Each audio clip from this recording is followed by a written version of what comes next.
Live from the Ken and Valerie Baker studio at WHYY, this is Studio 2.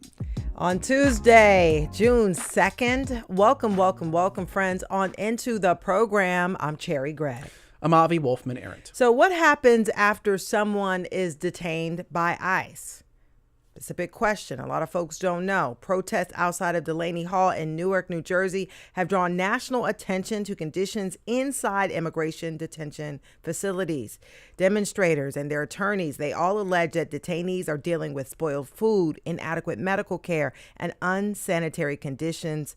Federal officials dispute many of the claims. And just today, the New Jersey Attorney General filed a lawsuit against the GO Group, which operates the Delaney Hall facility. They've requested that the court give them access to the facility and so that they can do their own inspections. And so we have a lot of questions about what is happening in these detention centers in New Jersey and Pennsylvania and all across the country.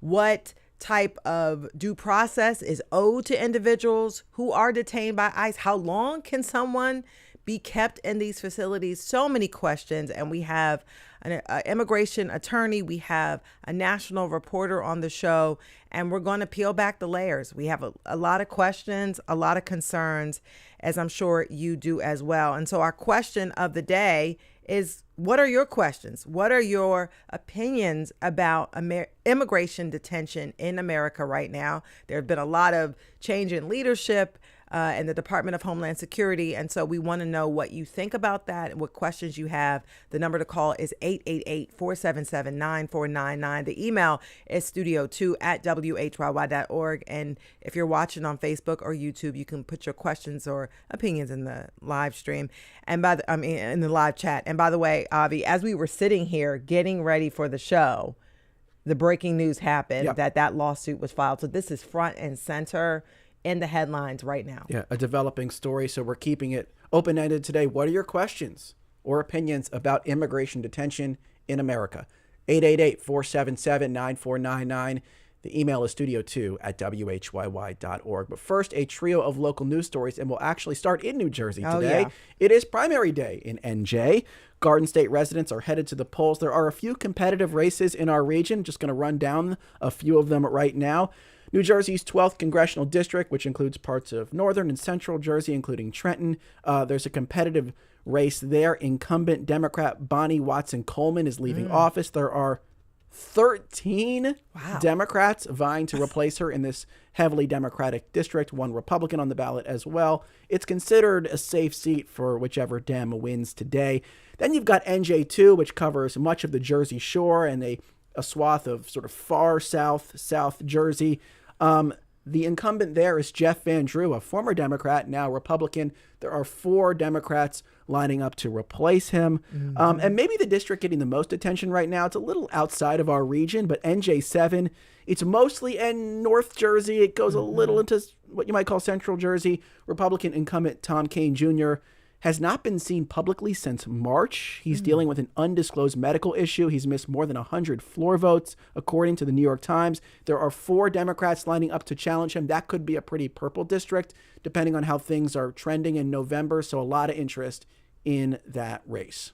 Yeah, and there's also some Republicans running to challenge Democratic U.S. Senator Cory Booker, who was on the show not too long ago. So interesting day in New Jersey. By the way, New Jersey is just one of 6 primaries that's happening today across the country, including in California and in Iowa. A key Senate race is happening, by the way, in Iowa, where Democrats hope to flip that seat.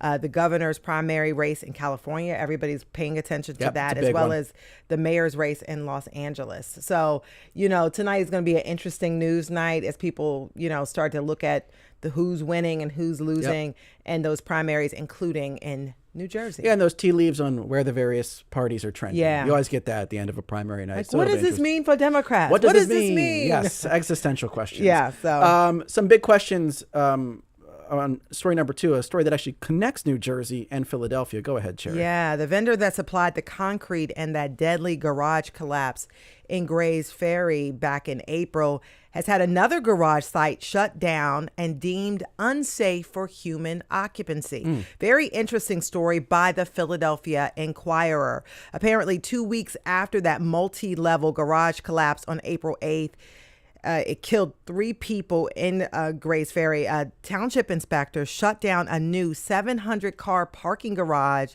for the Community Medical Center in Toms River, New Jersey. That garage had been open for only about 14 months. It was being used by patients and hospital staff during that time. But inspectors discovered that 2 of the concrete roof panels in that garage were found to be sagging under their own weight.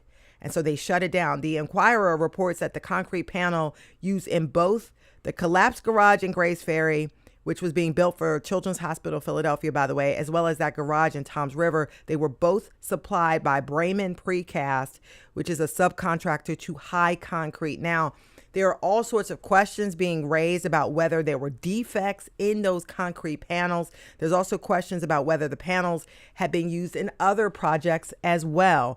So the Inquirer interviewed an engineering expert who said that the concrete panels used in constructing the garage, they're extremely dense, but they are weak under pressure. And I should mention that the feds have not yet determined what caused that collapse in Gray's Ferry, but this definitely raises concerns. The lawyers who represent the families of those people who died in that collapse, they're looking at this as well, wondering who's to blame. Yeah, and that's why investigations like this are so critical, because if you can determine what the cause of this collapse in Gray's Ferry, it could point to other problems in other already standing structures. That's the specter looming over all of this now. Is this some sort of systematic issue that could be an issue in other structures that are being used? Remember, this other garage in New Jersey was being used before it was shut down. And so that's why it's so important to get to the bottom of this. As you mentioned, we truly do not know yet. We're not jumping to any conclusions, but it's good reporting by the Inquirer to draw this link to say maybe this is something worth looking at. Yeah, for sure. And you want to make sure no one gets hurt. So they shut it down just to make sure. It could reopen. That's according to the folks in Toms River, but we don't know. For now, it's shut down. Absolutely. Yeah. Story number 3. It is a new era. Oh. For one of the city's saddest and tragically underused passageways. I'm talking about the 1,500-foot underground walkway that connects City Hall Station with Walnut Locust along the Broad Street line. It reopened today. It had been closed since the pandemic for 6 years. That's a long time. It's a long time. SEPTA officials said they did not have the manpower to keep it clean and safe, but now they have reopened it as we expect this big influx of visitors for the World Cup and the 250, etc. I'm going to be honest. This space has always been a little creepy. Definitely. Always smelled a little bit like urine. Pew, pew. So this is our chance to reclaim it, make it something special. And I have to say, generally, in Philly, we have a lot of these underground concourses and walkways that could serve a great purpose, but they're often kind of icky. So let's take this moment here, Cherry, to try to reclaim this one. Take a moment. Make it something beautiful. Yeah.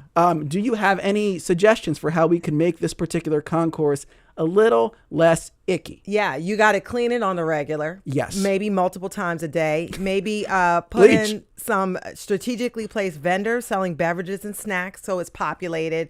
And bathrooms, because I think people tend to cock and take a pee because they got to go and there's no place to pee. Okay, I'm gonna let that one land. I'm gonna let that one land on the radio, but I'm gonna let that one land. There's a real issue here. Yes. So bathrooms. Producer Debbie says street musicians. She thinks if we had some street musicians down there would liven it up. I kind of agree with that. I kind of like that. That's good. EP Kevin says we should look to cold weather countries for inspiration. He says in Helsinki, Finland, they have a whole underground city with like a sports complex and a pool. That sounds pretty cool.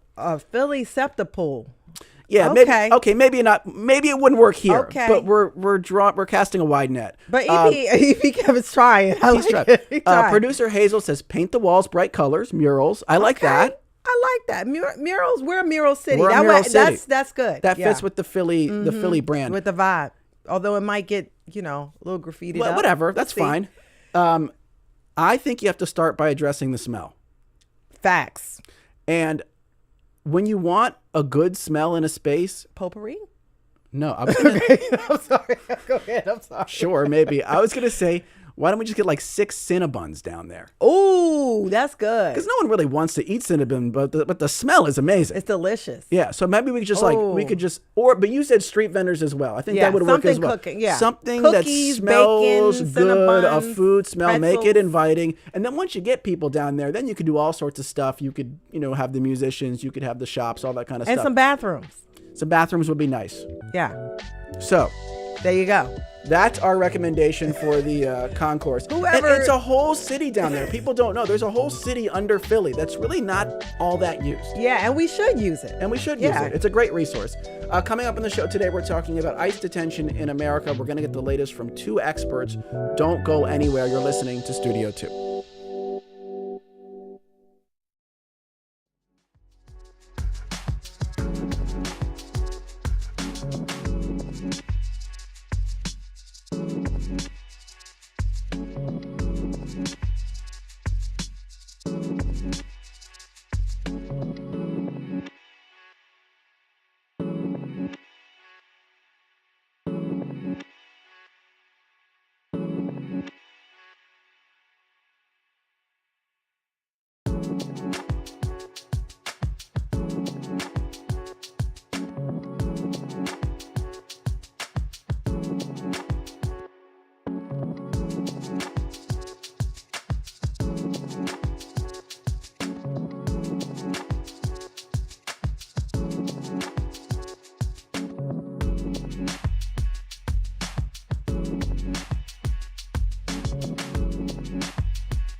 And welcome back to Studio 2 on WHYY. I'm Avi Wolfman-Arendt. And I'm Cherry Gregg. Protests outside the Delaney Hall Detention Center in Newark have continued even after Governor Mikey Sherrill appealed for calm and imposed a nightly curfew. A hunger strike by detainees over alleged poor living conditions sparked demonstrations outside, which at times have turned violent and have led to multiple arrests. NJ.com spoke yesterday with 2 recently released detainees who described overcrowded rooms, poor sanitation, inadequate food and medical care, and mistreatment by guards, including the use of pepper spray. The Department of Homeland Security has denied that there is a hunger strike or poor conditions. Yes, but these protests have drawn broader attention to immigration detention centers and how detainees are being treated. In President Trump's second term alone, around 400,000 people have been detained, and a recent Brookings Institution report estimates the toll on families is enormous, with around 145,000 U.S.-born children separated from a parent who was detained. So today we're taking a closer look at detention and deportation under the Trump administration and the new DHS Secretary Markwayne Mullin. With us this hour, we have Bridget Cambria, an immigration attorney based in Reading and executive director of Aldea, the People's Justice Center. Bridget, thank you so much for being here on Studio 2. Thank you for having me. Let me welcome back to the program Nick Miroff, a staff writer for The Atlantic who covers immigration. Nick, it's nice to see you. Good to be with you again. And we'd love to hear from you, our listeners. What are your questions or opinions about immigration detention in America? Give us a call, 888-477-9499, or email us studio2@whyy.org. If you're on YouTube or Facebook, drop a comment in the live chat. And so we've heard a lot of facts about what's happening at Delaney Hall, Bridget, and I know you haven't necessarily been there, but I wanted to talk about what happens once someone is arrested by ICE and how they end up, what happens once they're detained in a center like this. I know you have clients in centers throughout Pennsylvania. And so can you just describe to us the process, arrest, how you end up in the center, and what type of I guess, due process you're owed if you're an immigrant who is detained? Well, the situation of detention has changed a lot in this second Trump administration. The processes for how people are detained are extremely different from, say, 2 years ago under the Biden administration. Currently, people are detained in various ways. There's compliance traps, meaning that immigrants will appear for their scheduled either court hearings or check-ins or supervision with ICE. And for checking in, they are taken into custody because immigration has changed their mind based on the priorities of the current administration. You have people who are apprehended at their homes. You have people that are apprehended while driving or while walking. Those are the kinds of things you see on TV. There are new agreements with local law enforcement agencies. Those are called 287G agreements, which permits local law enforcement to enforce immigration laws or notify immigration if they come upon someone who's undocumented. And that has led to an extreme spike in detentions. And you're correct, in Pennsylvania, which I call a detention state, has 8 different detention centers. It's home to the Moshannon Valley Detention Center, which is the largest in the region. It holds up to 1,600 people. Sometimes it teeters more than that. There's also Pike County, Cambria County, Clinton County. Here in Philadelphia, you have the Federal Detention Center, where unfortunately a lot of people who come to check in with ICE here down in Philadelphia will end up in this detention center. Yeah, and so you have this situation where your people are getting scooped up or picked up by ICE in all these different ways. And so then what happens? You end up in one of these detention centers, and what does that look like? Yeah, the discretion that ICE used to use. So, for example, do you have family? Do you have children? Is there a situation that we shouldn't detain you? All of that discretion sort of has ended.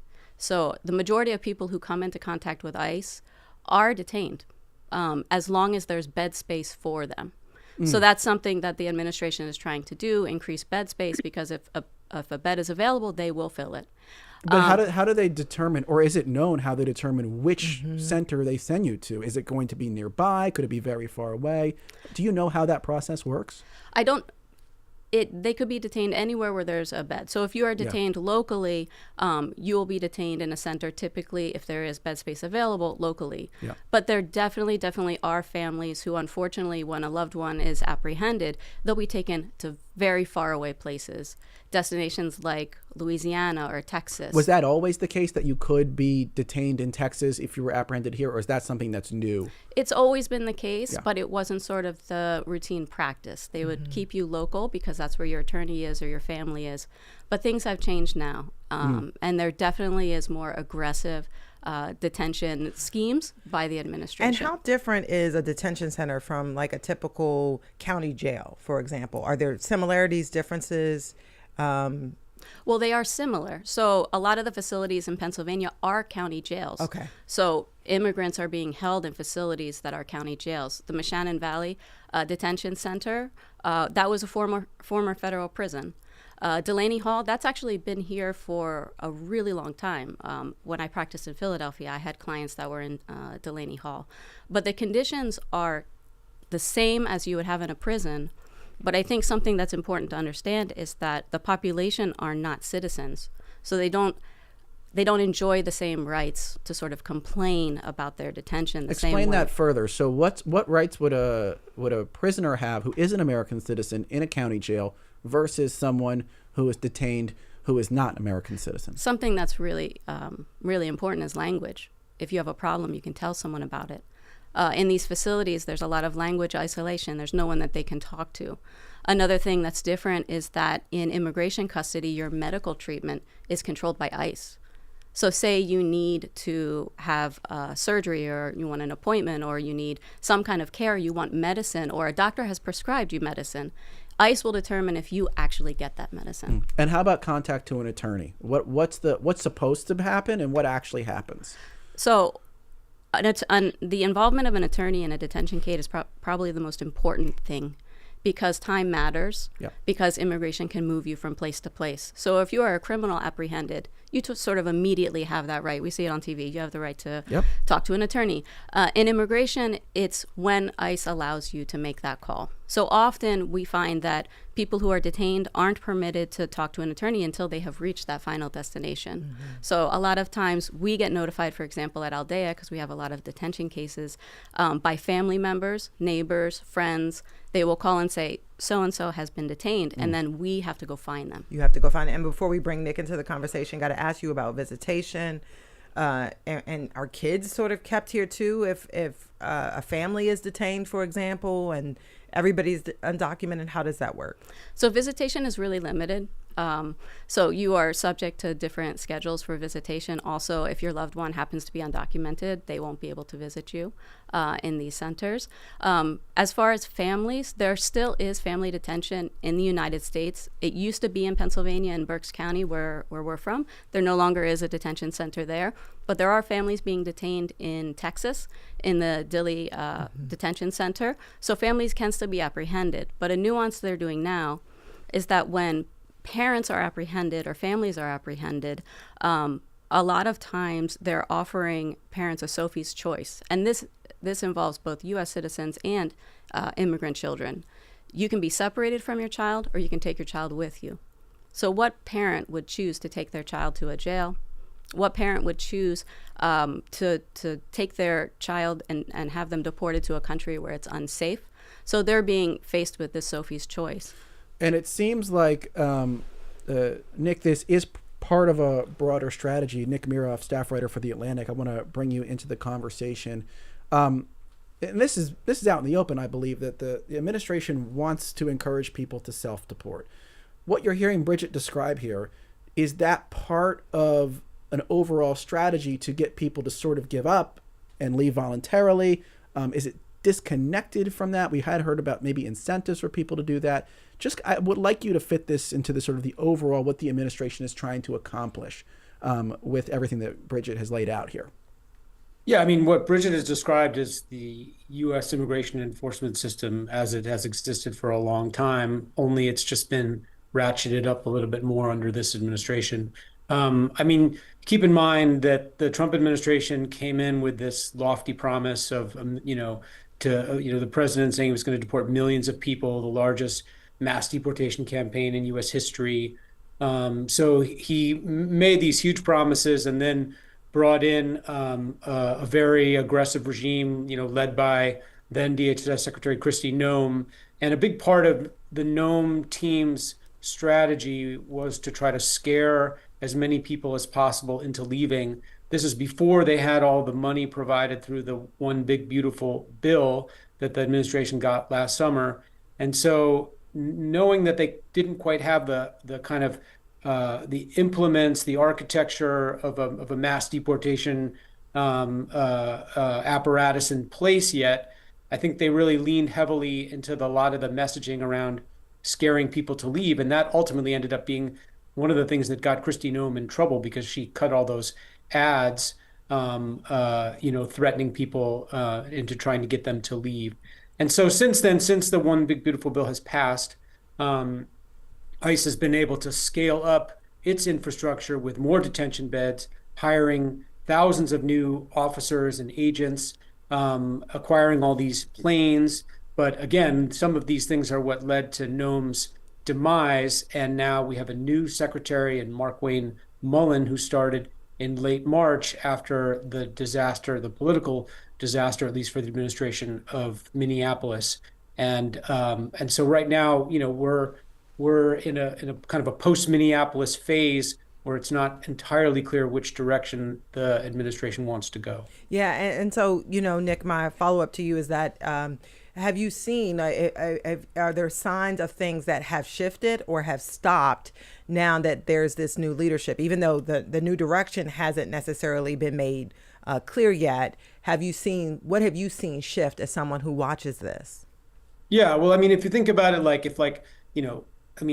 the president is, famously like a reality TV producer. And if you think about the first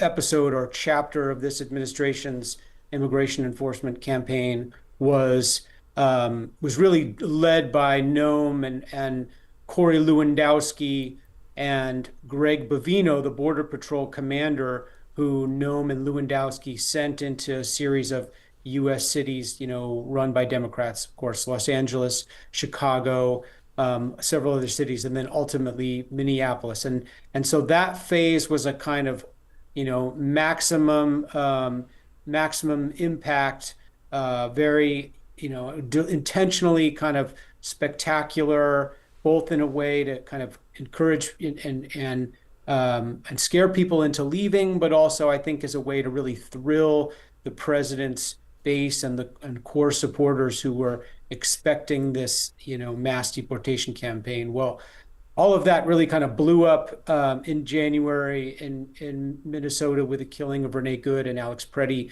You saw the administration back off, fire Greg Bovino, Kristi Noem is removed, and Tom Homan, the border czar, was brought in to kind of change tactics, lower the temperature, and regroup. And we're now at a phase in which you have Homan and Mullen, the new secretary, insisting that the mass deportation campaign is still on track and that they're going to go forward. Nick, and that's what I'm saying. What has shifted, because it still seems like there's still people being detained. It still seems like the number of arrests is just not as loud as it was maybe a few months ago, and it's not as in your face. So Right. It seems like it's still going on. It's just not as theatrical, for lack of a better word, as it was under the past leadership of DHS. Is that fair? Yeah, I mean, yeah. This administration is not going to tell ICE to just stand down,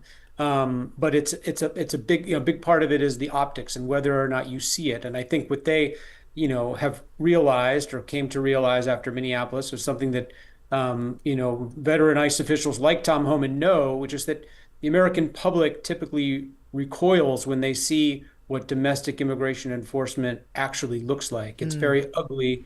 And it's very emotional and messy and controversial, and it looks chaotic. And so they have backed off of that, but that doesn't mean that they're backing off of their mass deportation goals. They're just going about it differently. The number of people who are in ICE custody has declined a little bit since Minneapolis. It's down about 10%. But, over the coming months, they've got all these new ICE officers who are going to be hitting the streets. They have billions and billions of dollars to spend on this deportation effort through the One Big Beautiful Bill. And so I don't think there's any reason to believe that, they're gonna ultimately back off, even if it's just a little quieter. Yeah. We're asking for your comments and calls today.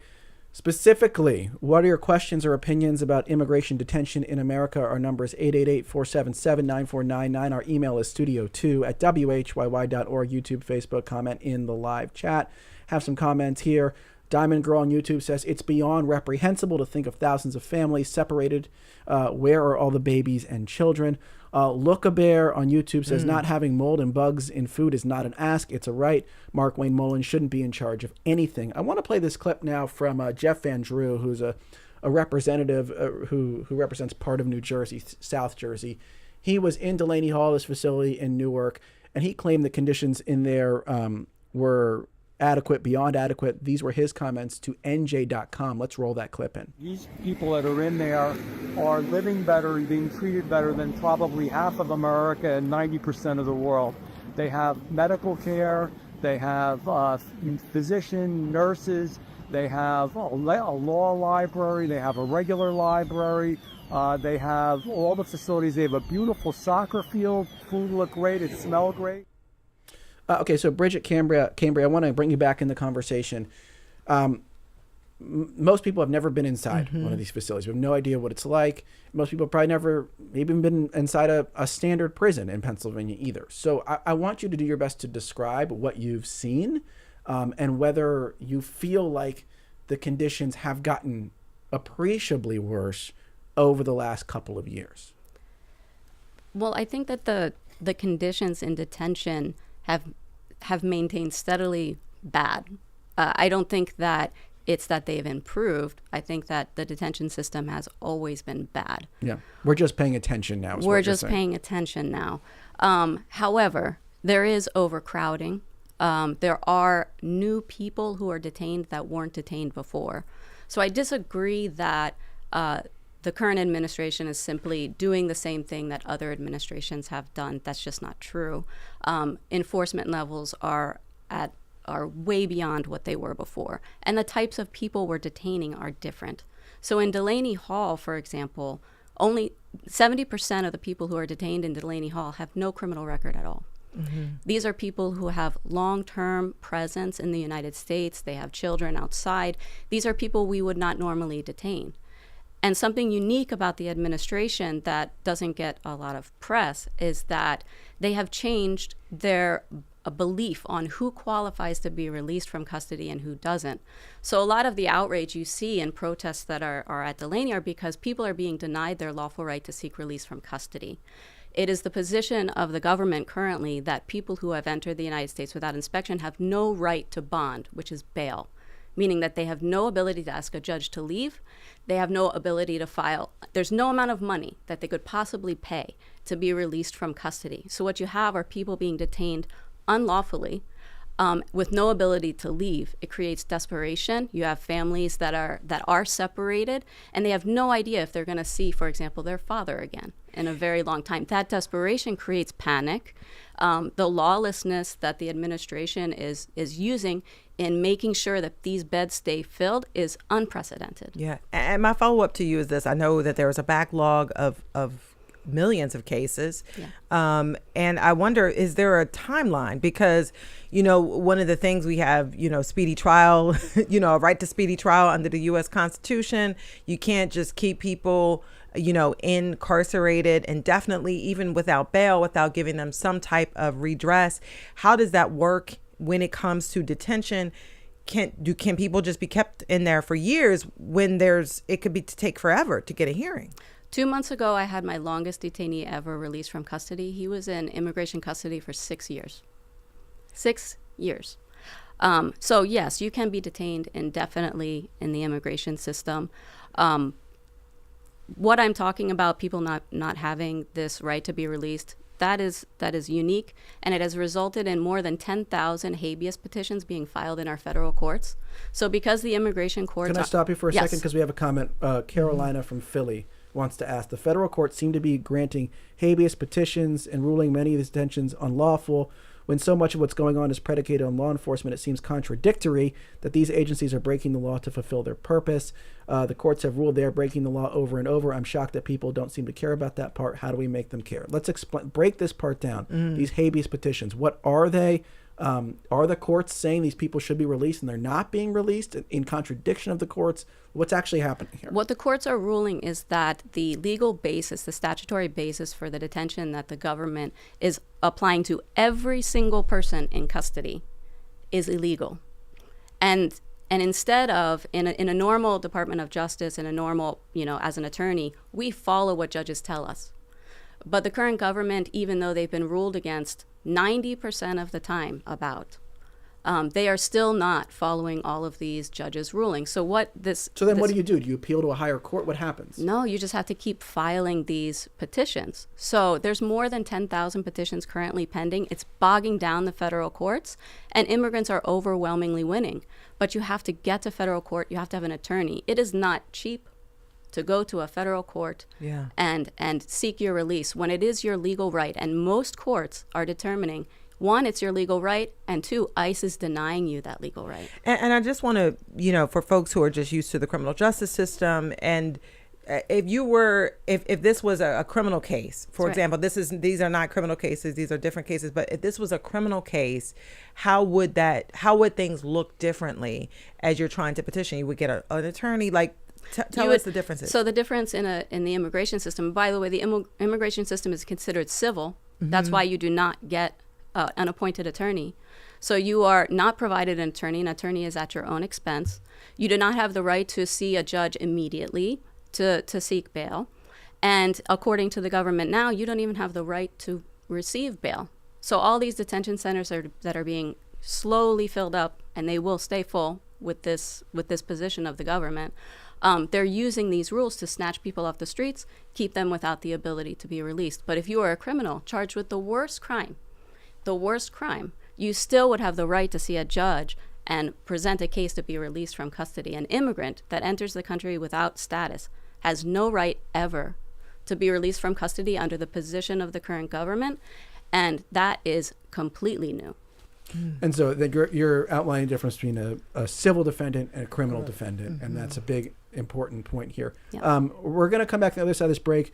I want to bring Nick Miroff back into the conversation to talk about these plans for expansion, because there are plans to expand the government's detention capacity in this country. Some of those plans run right through the state of Pennsylvania. Yeah. We're also getting your questions and calls about immigration detention in America. Our number is 888-477-9499. Our email is studio2@whyy.org. If you're on YouTube or Facebook, you can drop a comment in the live chat. We're talking this hour with Nick Miroff, staff writer for The Atlantic, who covers immigration, and Bridget Cambria, immigration attorney and executive director of ALDEA, the People's Justice Center. Don't go anywhere. You're listening to Studio 2.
And welcome back to Studio 2 here on WHYY. I'm Cherry Gregg. I'm Avi Wolfman-Arent. Before we jump back into our conversation about immigration detention, we wanted to let you know about our next live event.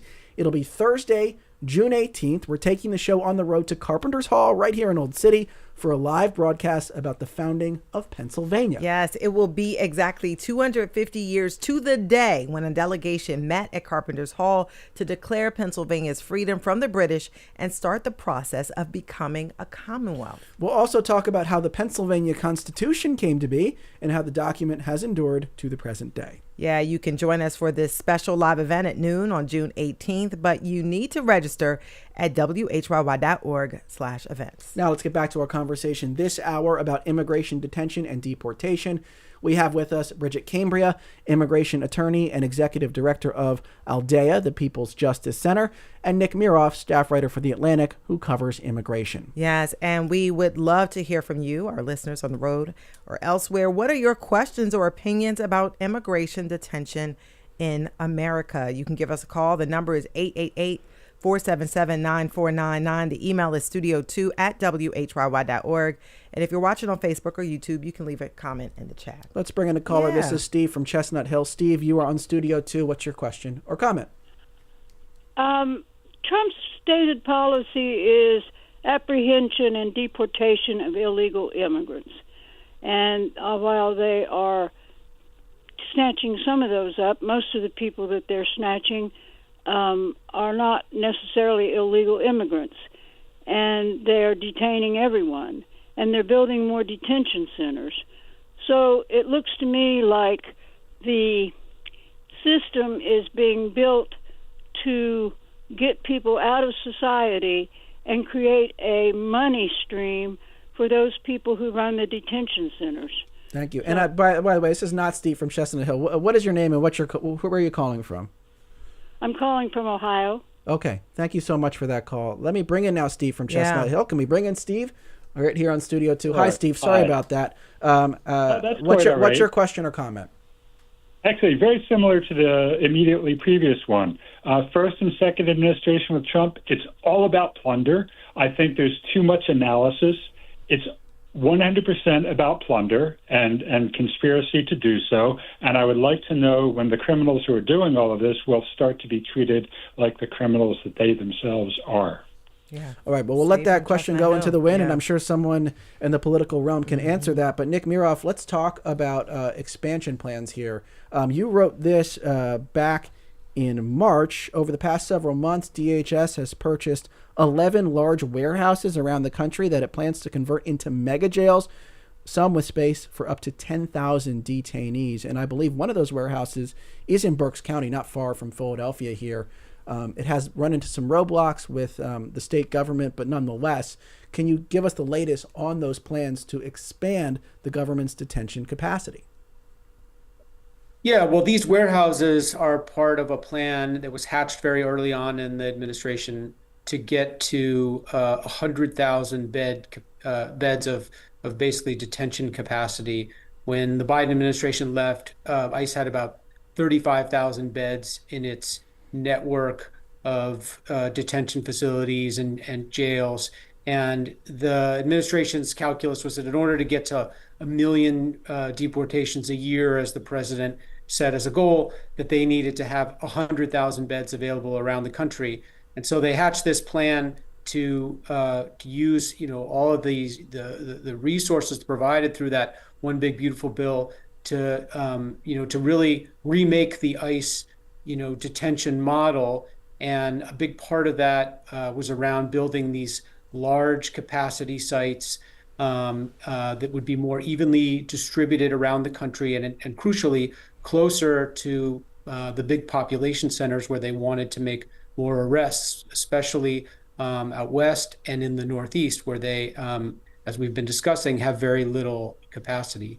And so the Kristi Noem and Corey Lewandowski last fall really directed this kind of warehouse shopping spree, and they went out and they spent $1 billion to acquire these 11 properties around the country, in some cases overpaying by 50% above the market value.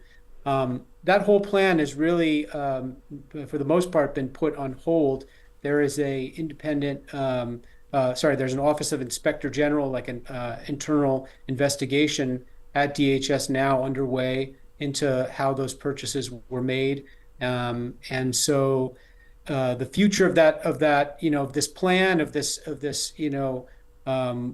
these warehouses, and crucially their conversion from kind of e-commerce warehouses into ICE detention sites, all of that is really up in the air right now. And I have a quick follow-up for you, Nick, because there has been sort of community pushback, and so there's a two-pronged question I have. First of all, there's been the Delaney Hall Detention Center, we understand, is privately run, so there's that question of who's running some of these facilities. And then the other question is the question of community pushback, because I've seen in both red and blue states, red and blue communities, people sort of shutting down zoning changes, anything, if they get a whiff of a potential detention center coming to their community.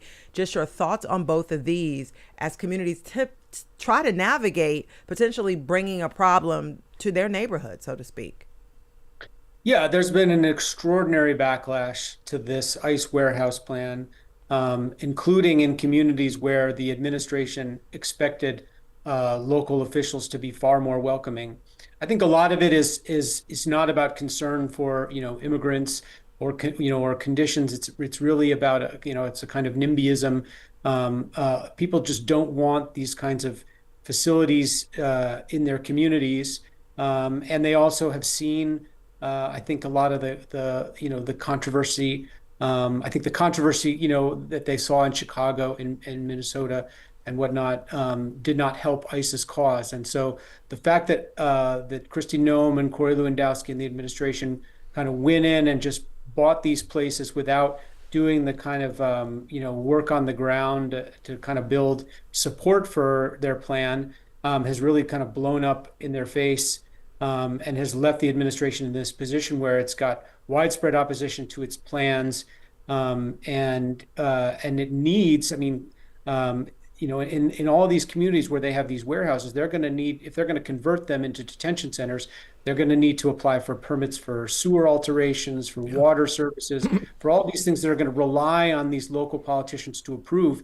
And their local, the local residents in these communities are dead set against these ICE plans, and so it's a big problem for the administration. Yeah, on that point, there were a couple purchases that I'm aware of in Pennsylvania, one in Berks County, one in Schuylkill County, that were part of this warehouse to detention center conversion scheme.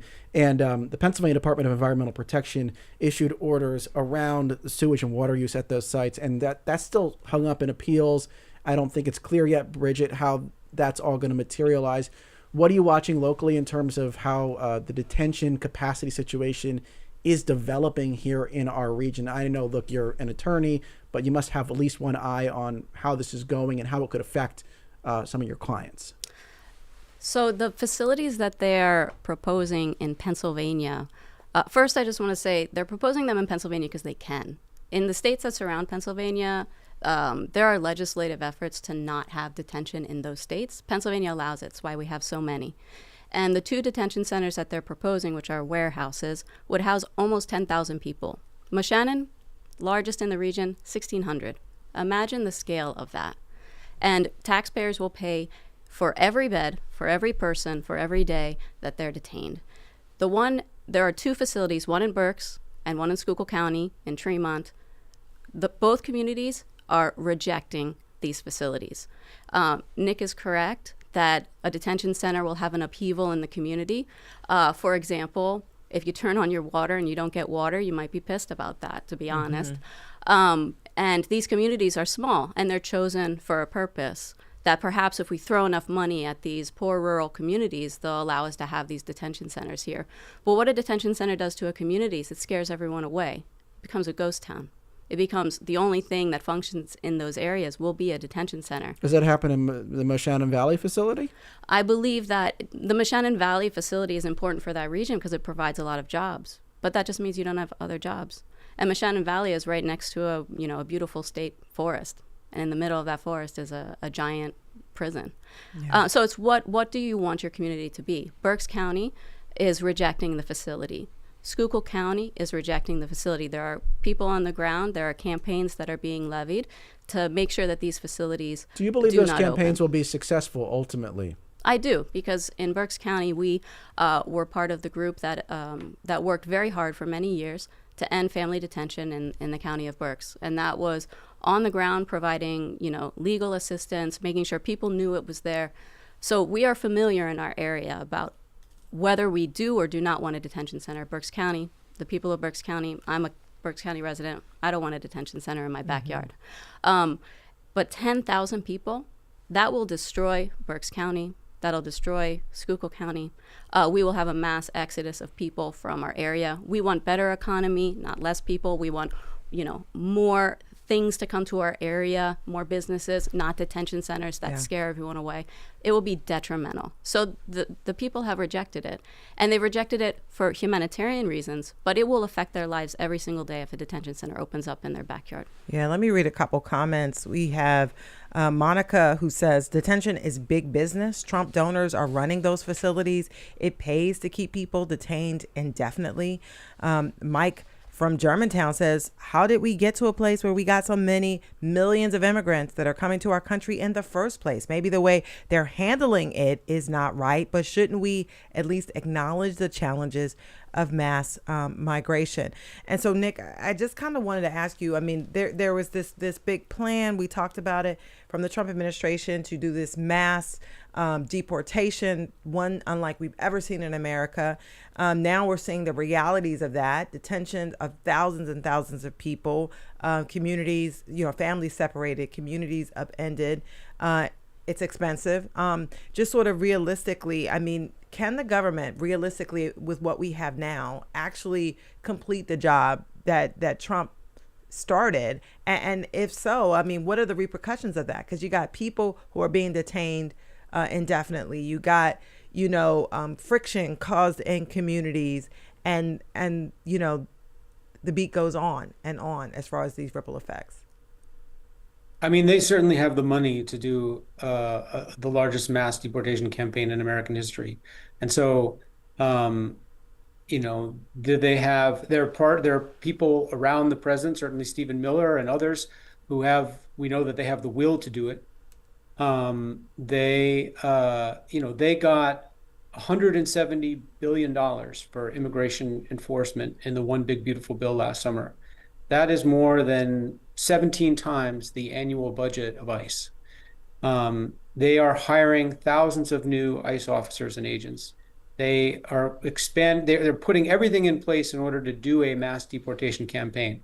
Now, are they in a stage right now where they're kind of regrouping and assessing how they can do it while minimizing the political blowback? I think so. I mean, we're in it's before the midterms. They saw the damage that was done to the president's image and the president's approval rating on immigration by the fiasco in Minneapolis. And so they're trying to chart a new path that is going to get them the kinds of numbers that they have set as a goal, and is going to deliver the kind of numbers that the president has promised his supporters while trying to kind of minimize the political liabilities that doing a mass deportation campaign are going to bring. Let me read this comment from Steve in LBI, who says, a lot of the people who are detained overstayed their visas, stayed 10 years, had kids here, even though they knew they were breaking the law. This discussion is forgetting that. Bridget, as someone who advocates for folks who are in detention and has for a long, long time, what's your response to someone like Steve and other folks in our comments who are raising that point? Yeah, both of the comments about, acknowledging the fact that there are people here undocumented and for very long times. I guess you have to ask the question about whether the answer to somebody overstaying their visa or crossing a line is cruelty at all costs. You have to ask yourself, is that the society and is that the response that we want to do? Spending exorbitant amounts of money, levying extraordinary force against people who are simply trying to survive in various different forms. So something that our immigration system has faulted in many years is there's never been a solution. It's always extremes, either no rules or this complete level of enforcement that is extremely expensive and that we're going to put all of our resources as a government into. Common sense solutions just aren't happening. It hasn't happened in any administration that I've practiced 20 years. The laws haven't changed for immigration in more than 20 years. But we do have to ask ourselves, how do we want to respond to the neighbor or the stranger? How are we going to respond to that? Do we respond to it with force, or do we respond to it with ideas or a solution? And right now, the only thing that we have is force.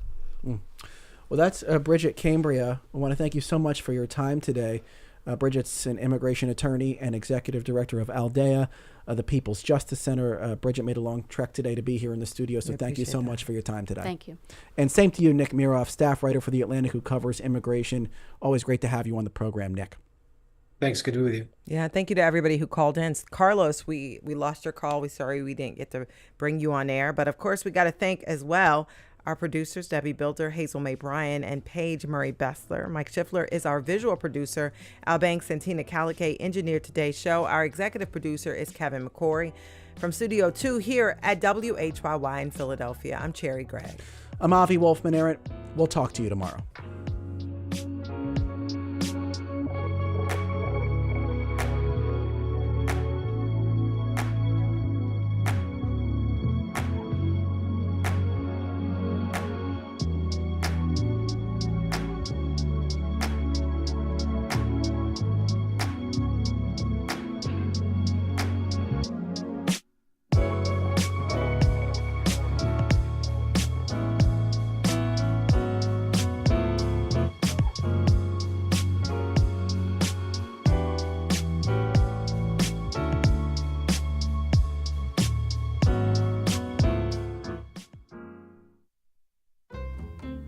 And tomorrow at noon, we'll be back with another edition of Studio 2. If you miss us in the meantime, check out our podcast feed, our YouTube channel, to hear all of our recent shows. Yeah, make sure you leave a rating and a review. That would really help us. And if you got a story that you think we should cover, guess what? You can send us an email to studio2@whyy.org. For now, stay tuned for Here and Now, and we'll see you on the radio tomorrow.